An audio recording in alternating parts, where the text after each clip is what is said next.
90% of the population have no idea what's coming. And I mean preppers too. Crap is going to hit the fan. I'm not kidding you. It's not speculation. This is not hyperbole.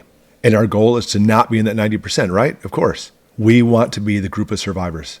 And I'll show you in a minute or two why those numbers are accurate. But let me put it this way. 90% are going to die. Obviously, 10% are going to live. You choose. Which do you decide? Are you going to be in the 10% category? Of course, that's what they choose. But this is not simply just saying, I volunteer to be in the 10%. You have to make a complete change to be in that 10%, because if not, it's just a roll of the dice. And obviously, the odds are not with you. They're not forever in your favor. And we think that simply being a prepper is going to put us in that 10% category, and that's not true at all. I mean, not even close to being true, as you'll see in a minute. In other words, you stockpile food, great. Stockpile water, great. Supplies, tents, lanterns, all of that is fantastic and good. But that will not guarantee your survival.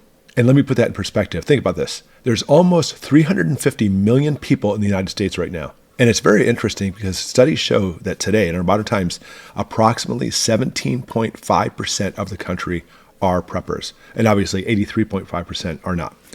So with that, if we're looking at 90% of the population is going to die, well, look at this. Obviously, 7.5% of that are going to be preppers, if not more. So in other words, just because you're a prepper, it doesn't guarantee anything. So I guess it comes down to what cataclysmic event will cause this. It's simple. Our grid is going to go down. And I'll show that to you in a minute why that's going to happen. It is inevitable. Because we're not talking about war. We're not talking about an economic collapse, which both of those are probable as well. We're talking about something as simple as our power grid going down. And it is going to happen. I'm very clear about this. It's going to happen sooner or later. And how can I make that claim?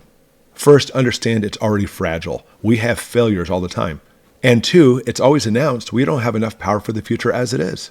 Number three, we have found computer controls inside our transformers in the country. These same transformers that were made by China brought in with computer controls, and it's been clearly shown that these controls can change our system as they see fit.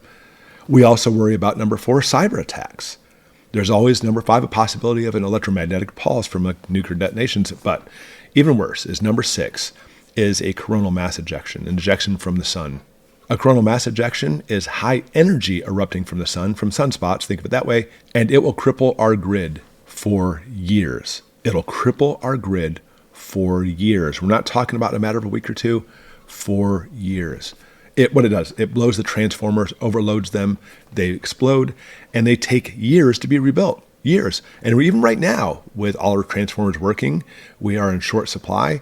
It takes some years to be rebuilt. And if we talk about something cataclysmic, well, it's going to be delayed even more because our factors won't be up. Who knows? China's maybe down as well where we get our transformers from. And there's the problem. We're going to have years and years of no power in our country. And because of that, no gas, no groceries, no emergency services, no one is coming to help. And that's great. You're a prepper. You have stockpiled groceries, and maybe you have lots of propane. Maybe you have a generator. Maybe you have medical training. You have all those things that you need to survive. But guess what? Your neighbors do not. 90% of the people will die because they don't have this. You may not die because of lack of having corned beef hash, but your neighbors are going to come for your food.